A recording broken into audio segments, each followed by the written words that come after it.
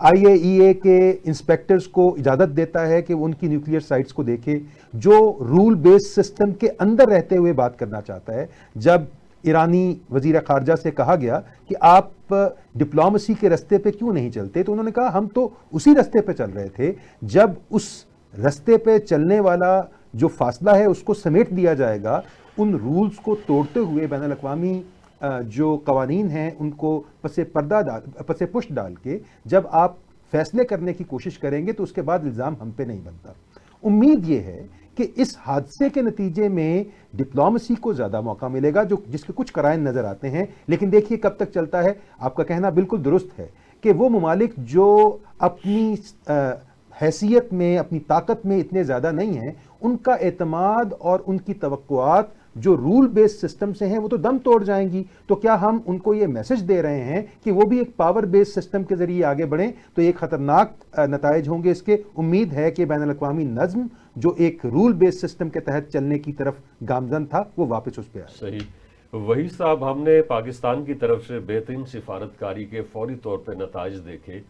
وہ کچھ اس طرح سے کہ جب ایرانی پارلیمنٹ کے اندر تشکر پاکستان کے نعرے لگے، اور اس کے بعد پھر ہم نے دیکھا کہ اسی پارلیمنٹ کے اندر انڈیا کا پرچم جلایا گیا.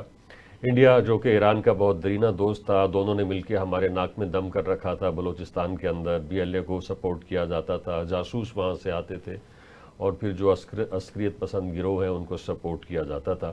تو مگر اس جنگ کے نتیجے میں ایک بہترین طرح کی ترتیب یہ بھی بنی کہ انڈیا جو ہے وہ اسرائیل کے ساتھ جا کے کھڑا ہو گیا، اور ایران جو پاکستان کے قریب آ گیا.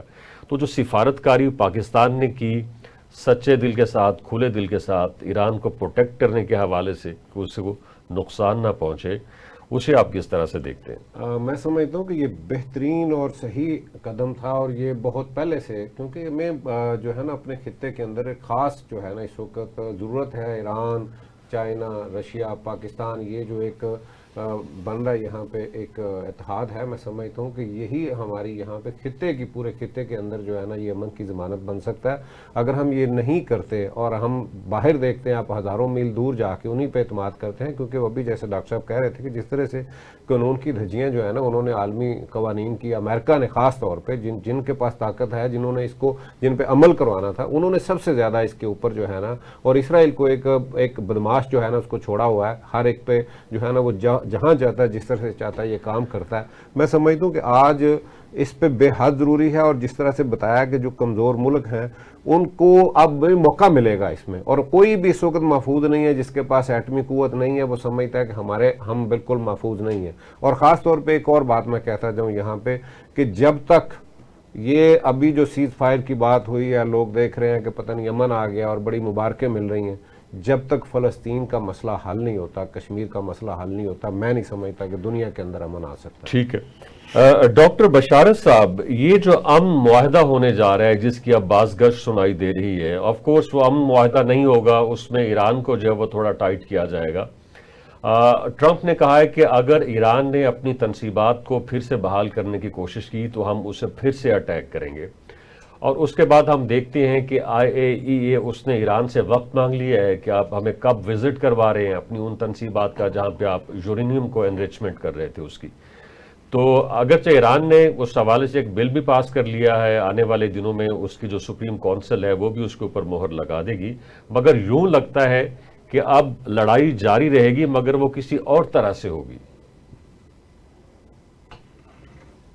جی ہاں، صحیح آپ کہہ رہے ہیں. لڑائی اب جاری تو اس طرح رہے گی کہ ایران کو وہ بالکل نیوکلیئر جو ہے بم بنانے کی طرف جانے نہیں دیں گے. اب کہاں تک ایران اس میں کامیاب ہوتا ہے کہ وہ اپنی جو ہے سول نیوکلیئر صلاحیت کو قائم رکھے، جس کے لیے رشیا اس کی پوری مدد کر رہا ہے. رشیا اس وقت نیوکلیئر ریئیکٹرز پہ کام کر رہا تھا جو کہ بجلی بنانے کے کام آتے ہیں. تو وہ کتنا کر سکتا ہے؟ رشیا کو جب یہ یوکرین کی جنگ سے فارغ ہوگا اس کے بعد ایک فعال کردار ادا کرنا پڑے گا، اور چائنا کو بھی، کیونکہ چائنا اور رشیا جب تک کہ یہ اپنا اثر و رسوخ استعمال نہیں کریں گے تو امریکہ کیونکہ واحد سپر پاور اس وقت نظر آ رہا ہے دنیا میں، اور اس کی ہی شے کے اوپر اسرائیل یہ سب جو ہے کر رہا ہے مسلم ممالک کے ساتھ. تو جب تک کہ چین اور روس یہ طاقت نہیں پکڑتے، اب مسلمان ملک ان کے ساتھ مل کے ایک اتحاد نہیں بناتے، اس میں فوجی اتحاد بھی شامل ہے، ان کے ساتھ فوجی معاہدے نہیں کرتے، تو یہ ایک ایک کر کے ہر ملک پر جو ہے آتے جائیں گے اور اس کو تباہ کرتے جائیں گے۔ دیکھیں، جب یہ جنگ عظیم دوم کے بعد ایک ادارہ قائم کیا گیا تھا جس کا نام تھا اقوام متحدہ۔ اب اقوام متحدہ کا یہ کام تھا کہ وہ اس طرح کی جنگیں رکوائے، اس طرح کے جو دوسرے ممالک میں جو ہے اس طرح کے جیسے کشمیر میں ہوا یا اور ملکوں میں ہے تنازعات ہیں، ان کو ایک ایمیکیبل طریقے سے حل کروائے۔ لیکن آپ نے دیکھا کہ یونائیٹڈ نیشنز کا کردار بالکل ہی صفر کر دیا گیا ہے، کوئی اس کی بات نہیں مانتا۔ ایون کہ ICJ جو انٹرنیشنل کورٹ آف جسٹس ہے، اس نے رولنگ دی کہ یہ وار کرمنل اس کو ڈکلیئر کیا نتن یاہو کو، لیکن وہ وار کرمنل جو ہے اس کو اسی طریقے سے عزت دی جاتی ہے پورے یورپین کنٹریز کی طرف سے، امریکہ کی طرف سے، آسٹریلیا کی طرف سے۔ تو اب یہ میں تو یہ سمجھتا ہوں جنگل کا قانون نافذ ہو چکا ہے دنیا میں۔ صحیح، جنگل میں یہ ہوتا ہے کہ جو طاقتور ہے وہ جو کہتا ہے اسی کی بات مانی جاتی، باقی کوئی کسی قسم کا کوئی جو ہے اصول پسندی نہیں ہوتی۔ تو جنگل کا قانون اس دنیا میں نافذ ہو چکا ہے۔ صحیح۔ اب یہ ہے کہ اگر آپ طاقتور نہیں ہیں تو کوئی بھی کو چل دے گا۔ ڈاکٹر صلاح الدین صاحب، لوگ کہتے ہیں کہ اگر ایران نے جو IAEA کے انسپیکٹرز ہیں ان کو اجازت دے دی کہ وہ آ کے سائٹس کو وزٹ کریں تو ایران پھنس جائے گا، وہ ایک بار آ گئے تو پھر نکلیں گے نہیں وہاں سے۔ وہ پاکستان کی مثال دیتے ہیں کہ جب پاکستان اس راستے کا مسافر تھا تو پاکستان کو IAEA اپروچ کرتی تھی کہ آپ ہمیں وزٹ کروائیں، مگر پاکستان نے کبھی IAEA کے انسپیکٹرز کو اپنے ملک کے اندر گھسنے نہیں دیا۔ تو ایک ہی راستہ ہے، اگر ایران جو ہے جوہری طاقت حاصل کرنا چاہتا ہے تو IAEA کے انسپیکٹرز کو اپنے ملک کے اندر داخل نہ ہونے دیں۔ دیکھیے، یہ جو ملکوں کا دنیا کے اندر آگے بڑھنا ہے، یہ واقعات کے تسلسل میں دیکھا جا سکتا ہے۔ ظاہر ہے یہ پاکستان کی مرضی سے ایسا نہیں ہوا، واقعات کا بہاؤ ایسا تھا کہ اس وقت پاکستان کو وہ کنسیشنز مل گئیں اور پاکستان نے ان کنسیشنز کے ملنے سے بھرپور فائدہ اٹھاتے ہوئے ظاہر ہے کہ لیٹر آن ڈکلیئر کیا اور ہم ایک طاقت بن گئے، نیوکلیئر طاقت بن گئے۔